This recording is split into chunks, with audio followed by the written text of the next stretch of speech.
పాపం సీఎం రేవంత్ రెడ్డికి గుండెలలో గూడ్స్ రైలు శతాబ్ది ఎక్స్ప్రెస్ రైళ్లు 100-200 స్పీడ్ తోని పరుగులు పెడుతున్నాయి. జూబ్లీహిల్స్ ఎన్నికలలో బీఆర్ఎస్ పార్టీ గెలవబోతున్నదనే వార్త పాపం నిద్ర కూడా ఊనిస్తలేదట. అందుకే తనకొచ్చిన బీపీని అందరి మీద రుద్దుతున్నాడట. ఆపదేదో వచ్చినట్టు అర్జెంటుగా అందరిని పిలిచి మీటింగ్ పెట్టిండట. మీరేం చేస్తారో నాకు తెలియదు, జూబ్లీహిల్స్ ఎన్నికలలో మనం ఓడిపోవద్దు.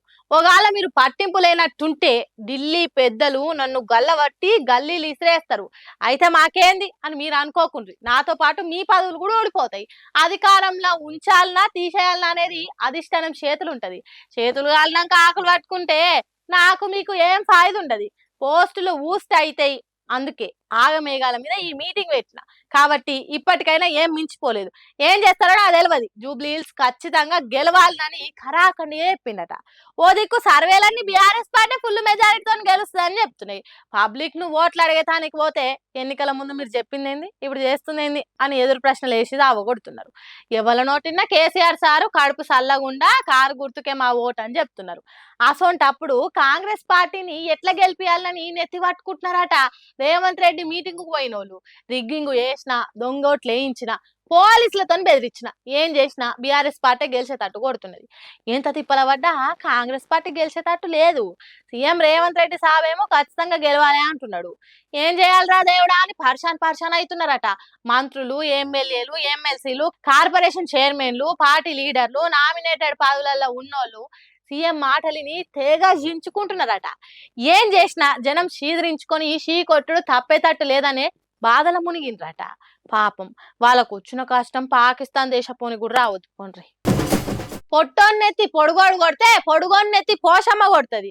మేం సర్కార్లు ఉన్నాం, మేము ఏం చెప్తే గదే జల్లుతుంది అన్నట్టు కళ్ళు నెత్తికెక్కినట్టు మాట్లాడితే అమాయక జనం మనకెందుకులే అని అనుకుంటారు కావచ్చు. కానీ దేశంలో కోర్టులు అనేటివి ఉన్నాయి కదా, తప్పును షీరి సింతకు గడతాయి కదా.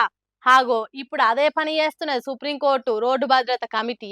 మొన్న జరిగిన బస్సు యాక్సిడెంట్ల మా తప్పేం లేదన్నట్టు తప్పించుకునే మాటలు మాట్లాడిండు కదా బస్సుల మంత్రి పొన్నం ప్రభాకరు. కానీ ఇప్పుడు సుప్రీంకోర్టు రోడ్డు భద్రత కమిటీ చెవులు విండి చేతులు పెట్టే ప్రశ్నలు అడిగింది సర్కార్ను. చిన్న మెదడుకు కరెంట్ షాకు సుర్రుమని దాకినట్టు గుండెదడ ఉట్టేటట్టు చేసింది. 50 మంది ఎక్కాల్సిన బస్సుల 72 మందిని ఏ పద్ధతి ప్రకారం ఎక్కించిండ్రు? పబ్లిక్ ఎక్కువ ప్రయాణం చేసే ఏరియాలల్లో బస్సుల సంఖ్య పెంచాలని ఇంగిత జ్ఞానం ఎందుకు లేదు? చేవెళ్ల రోడ్డు పెద్దగా చేసే పనులు ఎందుకు ఆగిపోయినాయి అని ఆఫీసర్లకు సర్కార్కు వాతలు వచ్చేటట్టు సురుకులు పెట్టింది. సుప్రీంకోర్టు రోడ్డు భద్రత కమిటీ నేషనల్ హైవే అథారిటీ ఆఫీసర్లను, ఆర్టీసీ పెద్ద సార్లను, అట్లనే పోలీసులను ఒక దగ్గర కూసుండబెట్టి చెమటలు పట్టించిందట కమిటీ. అట్లా మాట్లాడుతున్నప్పుడే చేవెళ్ల యాక్సిడెంట్ అయిన బస్సు ఆర్టీసీ సొంత బస్సు కాదు, అద్దె బస్సు అని తేలిందట. ఇక ఎంబటే దాని మీద కూడా దర్యాప్తు ప్రశ్నలు అడిగిందట కమిటీ.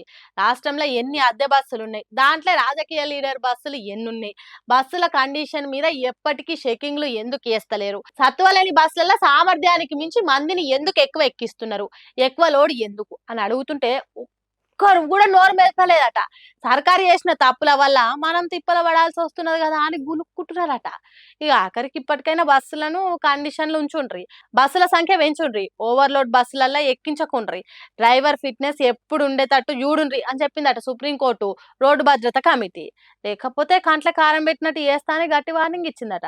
మరి ఇప్పటికైనా సర్కారు ఒళ్ళు దగ్గర పెట్టుకొని ఈ జనాలకు ఎటువంటి ప్రమాదాలు జరగకుండా చూసుకుంటుందో, లేకుంటే ఎప్పటి చిప్ప ఏనుగుల్ని అన్నట్టు చేస్తుందా సర్కార్ అనేది చూడాలి.